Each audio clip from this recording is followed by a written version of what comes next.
लेकिन विशेषता क्या है कमल की?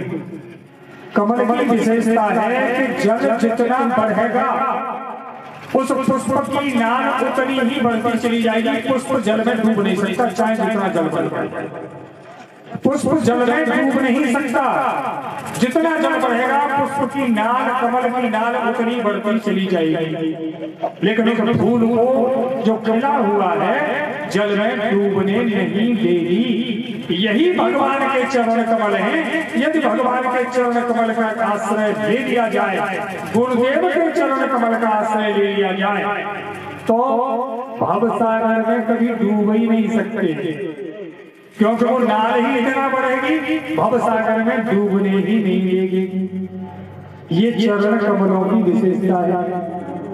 अब समस्या सबसे बड़ी नहीं प्रचंड है कि कथा सुन के बहुत से लोग बात में आएंगे और ठगिया गुरु के चक्कर में पड़ गए। बना हुआ सब आदमी आके प्रश्न करे, बोले साहब गुरु कौन है बनाने? गुरु कोई बनाने की वस्तु है? अरे ईट सीमेंट मकान बना के खा रखा, कोई बनाने की वस्तु कोई बना नहीं सकता। जब गोविंद कृपा करी तब गुरु मिलिया। जब भगवान कृपा करते हैं तब गुरु प्राप्त होता है। गुरु बनाए नहीं जाते और भूल मत बनाए हुए, तो फिर पूरा विश्वास करो, छोड़ने की भूल मत कर देना। बहुत बड़ा दंड भुगतना पड़ेगा जीवन में। पूरा विश्वास करिए, छोड़ने की भूल मत कर देना। श्रीमद् भागवत की एक कथा सूक्ष्म में सुनिए जरा। ध्रुव जी महाराज महल में पहुंच गए। महाराज बैठे हुए थे। रानी सुनीति छोटी वाली रानी बैठी हुई थी पास में, और उनका लड़का उत्तम महाराज की गोद में था। ध्रुव जी ने भी गोद में बैठने का प्रयास किया। सुनीति ने हाथ से पकड़ कर झटक दिया, गोद में नहीं चलने दिया, और ये कहा कि ताकत ध्रुव जी के भी थे महाराज उत्तम बात। लेकिन सुनीति ने कहा कि अगर इस पिता की गोद में बैठना है तो पहले मर, शरीर छोड़, और उसके बाद मेरी कोख से जन्म ले, तब इस पिता की गोद में बैठ पाएगा। ध्रुव जी माँ के पास आए, सुनीति के पास आए, रोए। माता ने पिता की गोद से खींच लिया, बैठने नहीं दिया। माँ ने कहा बेटा तू बावला हो गया है। अरे किस पिता की गोद की बात करता है? उस पिता की गोद में बैठेगा जो आज नहीं कल छूट जाएगी। उस पिता की गोद की क्या गारंटी है कब तक रहेगी? आज है कल छूट जाएगी। बोले फिर अरे उस परम पिता की गोद में जाकर के बैठ, एक बार अगर उस गोद में बैठ गया ना तो फिर कभी छूटने वाला नहीं। ध्रुव जी बोले माता मैं तो पहचानता भी नहीं। बोले मुझे पहचानने की जरूरत नहीं। बोले अपने आप स्वयं पहचान करा देंगे, वो तू मत जान। बोले कहाँ ढूंढूं? बोले चला जा निकल के घर से, कहीं जहाँ बैठ जाएगा वहीं मिल जाएंगे, कहीं ढूंढने की जरूरत नहीं। तू जहाँ बैठ करके पुकारने लगेगा वहीं मिल जाएंगे। और तुझे पहचान 5 वर्ष का अबोध बालक, क्या जाने भगवान को, जरा सा 5 वर्ष की अवस्था, कितना अबोध बालक, माँ के बच्चों पर विश्वास, ये विशेषता होती है। मदालसा सुनीति जी और सुमित्रा जी इनकी माताओं में गिनती है, जिन्होंने अपने बच्चों को आज्ञा दी जा जंगल में चला जा, भगवान का भजन कर और उनको प्राप्त कर। पुत्रपति जुबली जग सोई और रघुपति भगत जा सुत होई। जो भगवान का भक्त पैदा करे उस माता के लिए बार बार धन्यवाद, जिसने भगवान के भक्त को जन्म दिया। और ध्रुव जी निकल के चल दिए। भगवान ने नारद जी को बुलाया, बोले नारद जी जल्दी आओ। बोले कहा पल्ला पर गई। बोले जब बालक माँ की बात पर विश्वास करके चलता हूँ मुझे कहो कि सुने बोला। और बोले मेरा नियम है बिना गुरु के मैं प्राप्त नहीं होता हूँ, इसलिए तुम जाओ इस बच्चे को जाकर के दीक्षित करो। नारद जी पहुंचे, बोले बेटा कहाँ जा रहे हो? बोले बाबा भगवान को प्राप्त करेंगे। बोले जंगल में मिलेंगे, कौन बाबा तक तो अरे देखा आगे चलेगा कोई शेर जी का मिला तो तुम्हारे खा जाएगा। कौन बाबा को दो जंगल में लौट जा बेटा चुपचाप। बड़बड़े अजगर श्वास खींचेंगे, श्वास के संग कोई नींद जाती। बालक ने कही कि बिल्कुल नींद लिया, लेकिन घर नहीं जाऊंगा, भगवान से ही मिल करके जाऊंगा। बोले अच्छा मिल जाए भगवान तो काके बोलते? बोले भाई उनकी गोद में बैठो। मैं बस को प्रभु आप मोए अपनी गोद में बैठो। नारद जी बोले भाई फल लो कर। बोले बेटा तू एक बात जानता? बोले कहा बिना गुरु के भगवान नहीं मिलते, पहले गुरु बनाने पड़ता है। बालक ने कही मैं तो कहा जानता हूँ, तुम्हें बन जाओगे। नारद जी ने मंत्र दिया और उस मंत्र का जाप किया, प्राण वायु तक चढ़ा दी 5 वर्ष के बालक ने उस मंत्र के प्रभाव से, और भगवान सामने आ गए। पहचानता नहीं था, देख रहा था टकटकी लगा के। 5 वर्ष का बच्चा क्या बोलता? भगवान ने अपना शंख उसके चिबुक से लगाया और शंख चिबुक से छोड़ते ही श्री ध्रुव जी वेद वेदांतों का ज्ञान उनके अंदर प्रवेश कर गया और भगवान की स्तुति करने लगे। तो भगवान को चिंता हो, ऐसा काम करो। काम कैसा होगा? कैसे? भगवान के नाम का स्मरण करते रहिए। जब स्मरण लगातार बढ़ता चला जाएगा और भगवान के नाम का स्मरण उच्च कोटि पर पहुंचेगा और ये स्थिति बन जाएगी कि सोते जागते जब भगवान का नाम जिह्वा पर चलने लगेगा तो फिर भगवान गुरुदेव की व्यवस्था स्वयं करेंगे और आपको अपने यहाँ प्राप्त कराएंगे। ये जीव की कल्याण का मार्ग है जो संतों के द्वारा बताया गया है। लेकिन बहुत से लोग बातों में आ जाते हैं, चाहे ठगिया लगे चक्कर पड़ जाते हैं, ठगे से रोक आप गए और तिनहु घालई जे कहूं सतमार्ग प्रतिपालन। ऐसे ऐसे गुरु हैं।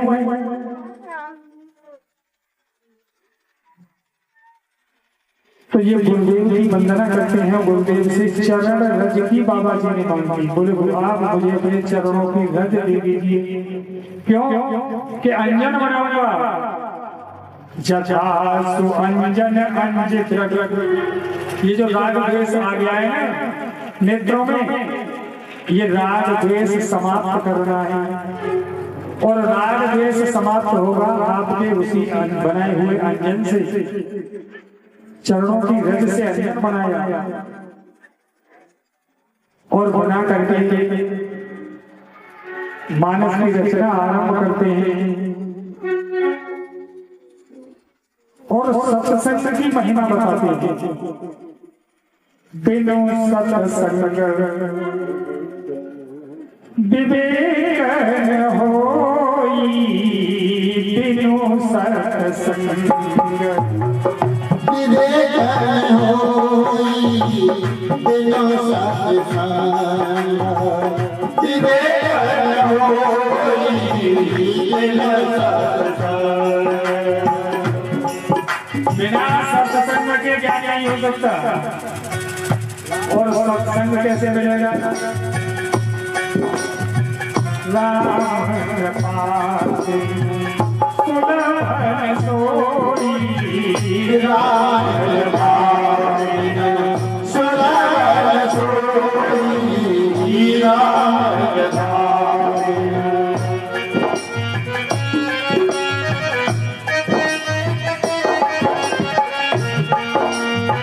बिनु सत्संग विवेक होई, बिनु सत्संग विवेक होई, राम कृपा सुलभ सोई। श्री राम जय राम जय राम, श्री राम जय राम।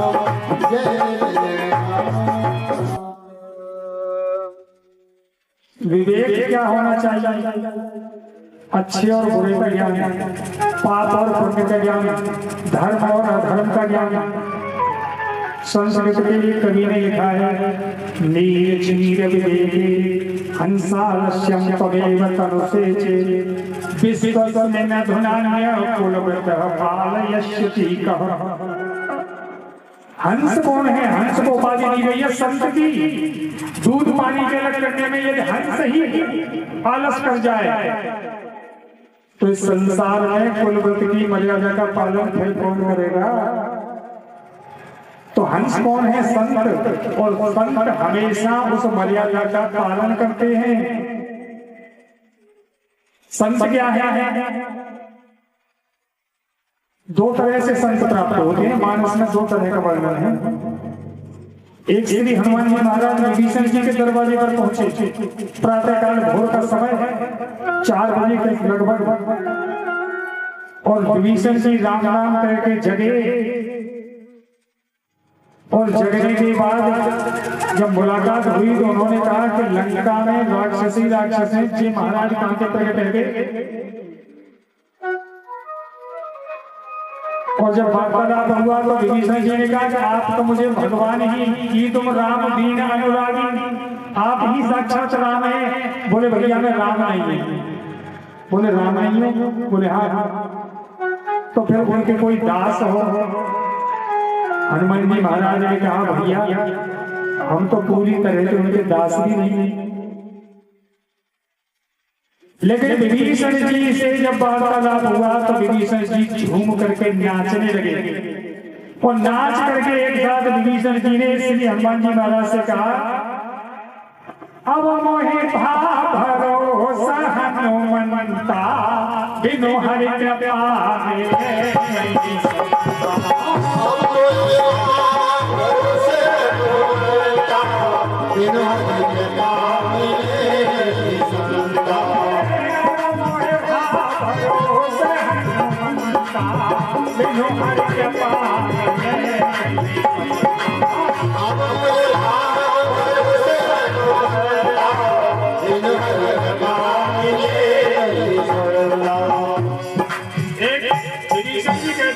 संत कब मिलते हैं? बोले हरि कृपा से मिलते हैं। जब हरि की कृपा की तब आप मिले, और जब संत मिल गए तो अब पक्का विश्वास हो गया। बोले क्या कि भगवंत भी मिलेंगे? संत मिल गए तो भगवंत जरूर मिलेंगे, ये पक्की गारंटी है। एक और दूसरी बात कही मानस में, पुण्य पूंज बिनु मिलहिन संता और सत्संगति संस्कृति कर अंता। यहाँ कह रहे हैं कि पुण्य पुंज बिनु मिलहिन संता, तो संत पुण्य पुंज से मिलते हैं कि हरि कृपा से काय के मिलते हैं? दोनों तरह के संत मिलते हैं। हरि कृपा से भी संत मिलते हैं और पुण्यों के समूह से भी संत मिलते हैं। जब हम घर पर बैठे हैं, कहीं जा रहे ना आ रहे, और संत हमारे घर पर चल के आ गए तो ये हरि कृपा है। हमारे घर पर संत चल के आ गए और हमें संत का दर्शन हो गया, ये हरि कृपा है। घर बैठे संत का प्राप्त होना हरि कृपा से संत मिले हैं। और हम जा रहे हैं कहीं रास्ते में, कहीं तीर्थ स्थान में, किसी सरोवर के किनारे, श्री गंगा जी के किनारे, श्री यमुना जी के किनारे, श्री गोदावरी के किनारे, अन्य पावन नदियों के कहीं किनारे बैठे हैं और वहां संत का दर्शन हो जाए तो ये पुण्य पुंज है। ये पुण्य पुंज से संत की प्राप्ति, दोनों तरह से संत की जीवन में प्राप्ति हो जाए। और संत की प्राप्ति जीवन में हो गई तो ये पक्की है कि भगवंत की प्राप्ति होगी, हर हालत में हो। इसलिए सत्संग की बात कहते हैं। बोले सत्संग की विशेषता है राम कृपा सुलभ न सोई। ये परमात्मा की कृपा के बिना सत्संग प्राप्त नहीं होता। जब तक परमात्मा की कृपा नहीं होगी, अति हरि कृपा जाहि पर हो सोई पाँव दे मांग सोई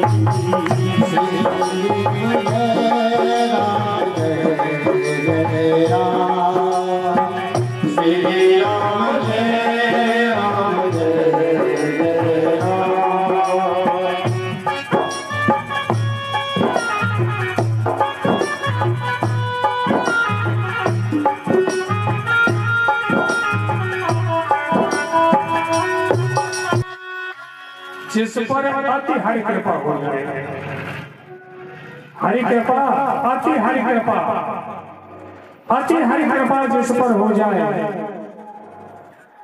तो वही इस सत्संग में पांव दे पाता है। उसी के पैर चल के सत्संग में आते हैं। मन न बगल घर में भीतर बैठे आए न पारे सत्संग बात। इस जगह की एक विशेषता है, यहाँ कोई कार्य ये आरंभ होने से पहले समस्त देवी देवताओं का आवाहन किया गया है। भगवान नारायण यज्ञ स्वरूप में यहाँ विराजमान है। और भगवान की एक और विशेषता है, भगवान से श्री नारद जी ने पूछा, प्रभु आपको कहाँ ढूंढा जाए, आप मिलेंगे कहाँ?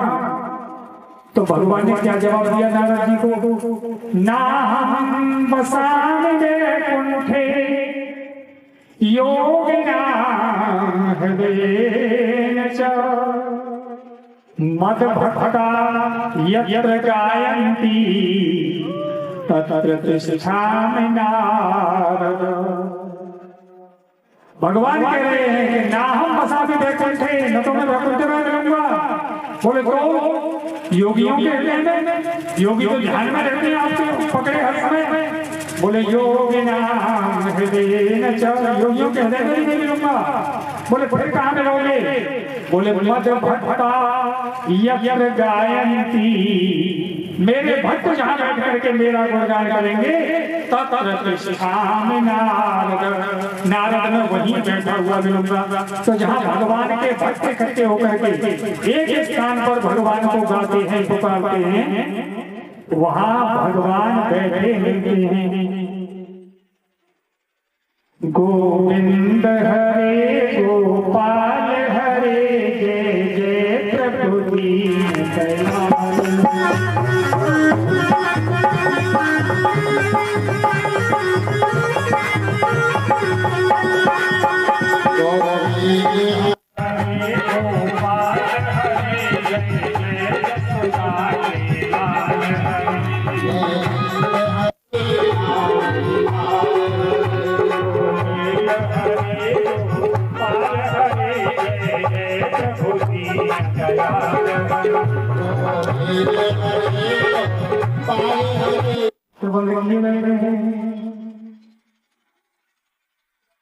और जब नेत्र खोले प्रणाम किया, बोले प्रभु आप नेत्र बंद करके क्यों बैठे थे?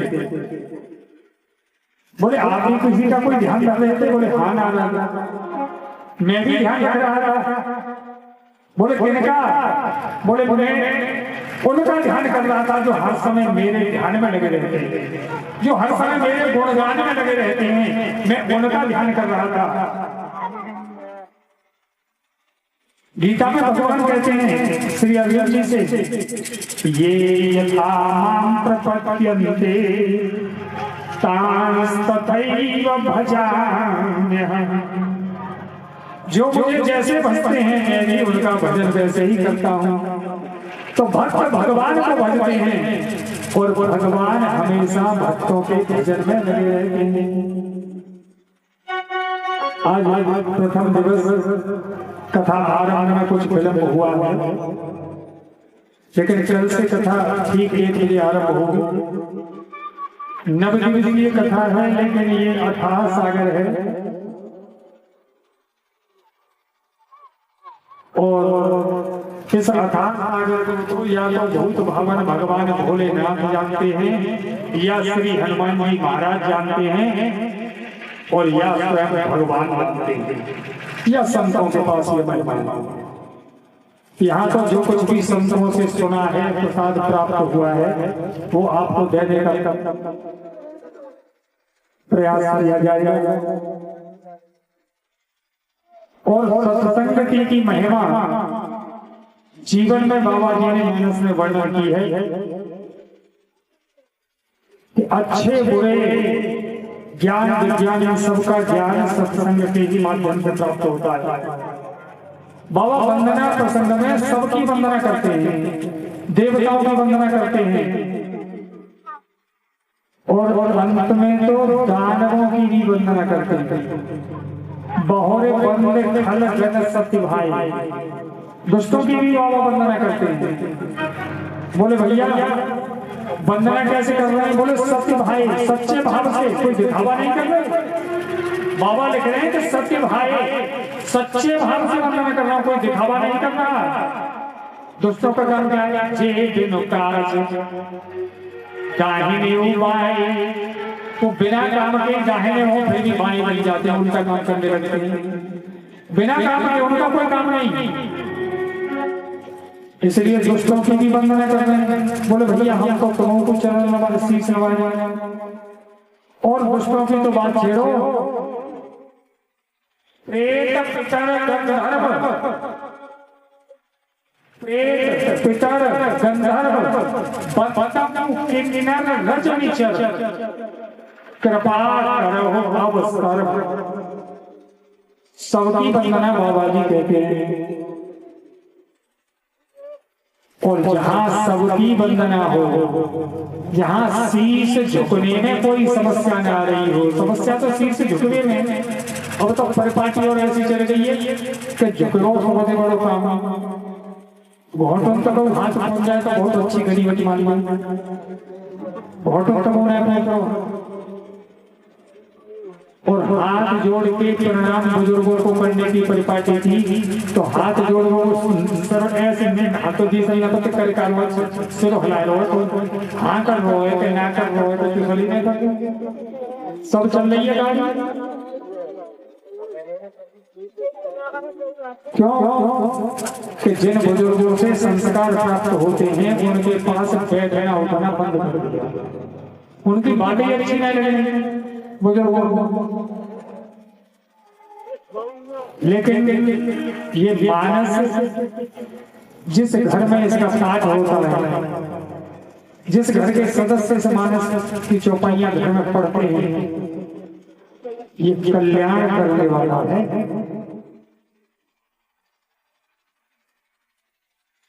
इतना महासागर और जीवन के कल्याण के लिए ऐसा सुंदर और श्रेष्ठ मार्ग यदि कहीं उपलब्ध है, वो श्री गोस्वामी जी महाराज के द्वारा मानस में है। गोस्वामी जी महाराज श्री मानस की रचना कर रहे थे। संवत 1631 नौवीं तिथि मंगलवार का दिन, और अवधपुरी यह चरित्र प्रकाशा। श्री अयोध्या में उस दिन वही नक्षत्र तिथि बार योग था जो भगवान के जन्म के समय था। उस दिन मानस की रचना आरंभ हुई, और रचना जब आरंभ हुई तो काशी के जो विद्वान थे उनको पता चली काशी में विद्युत परिषद थी, और आज भी है। काशी की विद्युत परिषद के यहाँ से जब बात पास हो जाती है तो वही बात बाद में होती है। आज भी विद्युत परिषद काशी में मौजूद है, विद्वानों की नगरी है, ज्ञान की नगरी है काशी। उस विद्युत परिषद में एक ने आकर के कहा, बोले भैया कोई समझाओ जरा तुलसी को जाकर। बोले क्यों? अरे शुद्ध देहाती भाषा में रामायण की रचना की जा रही है। बोले बताओ अब तक शास्त्र जितने लिखे गए देववाणी संस्कृत में लिखे गए, और वो शुद्ध देहाती अवधी भाषा, हिंदी भी नहीं है पूरी तरह से हिंदी भाषा भी नहीं, अवधी भाषा। बोले शुद्ध देहाती भाषा में रचना करी जा रही है। काशी में विद्वान बहुत कुछ जाने। बोले कोई बात नहीं, लिख लो। बोले तो बोले आ रहे हो तो हमारे पास लेके हम देखेंगे कैसे पहले पास करवाए। चिड़े बोले बैठे पहले बाबा जी का जब ग्रंथ पूरा हुआ और ग्रंथ को लेकर के बाबा जी काशी में पहुंचे, विद्वानों के सामने जाकर के रखा, बोले भैया हमने ये भगवान के गुण गाए हैं, आप इसको देख लीजिए और इसको अपनी मान्यता दे दीजिए। विद्वान को पहले से ही जले भरे बैठे, ग्रंथ को हाथ में लिया और हाथ में लेकर के सामने रख लिया और सीधा बाबा जी से प्रश्न ठोक दिया, बोले बताओ क्या है तुम्हारे इस ग्रंथ में, क्या लेके लिख करके लाए हो? और बाबा जी ने बड़ा सुंदर उत्तर दिया, बोले भैया यही मैं रघुपति नाम उदारा पावन पुराण तो सारा। श्री राम जय राम जय राम, श्री राम जय राम जय राम। बाबा जी का इसमें परमात्मा का वो उदार नाम है जिस नाम के ऊपर भगवान रीझ जाते हैं, भक्त के ऊपर प्रसन्न हो जाते हैं। बोले नाम क्या विशेषता क्या है? बोले अति पावन, अत्यंत पवित्र है। ऐसा भगवान का पवित्र नाम है इस ग्रंथ में कि स्वयं तो पवित्र है, जो जपने लग जाए उसको भी पवित्र बना देता है। अति पावन पुराण श्रुति सारा, पुराण और श्रुति यानी वेद इनका सार है भगवान का वो पावन नाम, वो इस ग्रंथ में है। बोले अच्छा, बोले ये बताओ नाम अगर कोई ले है तुम्हारे भगवान को तो लालसा हो, पर नाम जपे वाले क्या फल प्राप्त हो? तो बाबा जी ने कहा, बोले भैया मंगल भवन अमंगल हारी, मंगल भवन अमंगल हारी, मंगल भवन अमंगल हारी, मंगल भवन अमंगल हारी। बोले भगवान के नाम की विशेषता मंगल भवन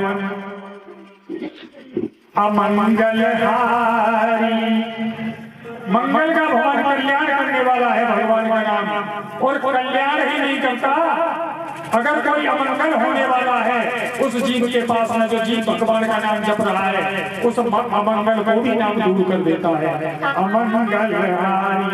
बोले अच्छा है तो भगवान का नाम? बोले हाँ। बोले अच्छा एक बात और बता। बोले कहा कि तुम्हारे भगवान के नाम कौन जपोए? तो मुझे पक्की बात कह रहे हो कि नाम ऐसा करते तो कौन जपोए के नाम?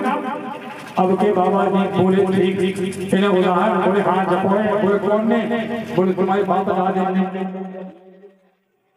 बाप दादे? बोले हाँ। बोले हमारे कौन से बाप दादे ने जपोए? बोले सुनो, मंगल भवन मंगल हारी, उमा साहित्य जय जपत पुरारी। मंगल भवन मंगल हारी, उमा साहित्य जय जपत पुरारी। मंगल भवन मंगल हारी, उमा साहित्य जय जपत पुरारी। उमा साहित्य जय जपत पुरारी, उमा साहित्य जय जपत पुरारी।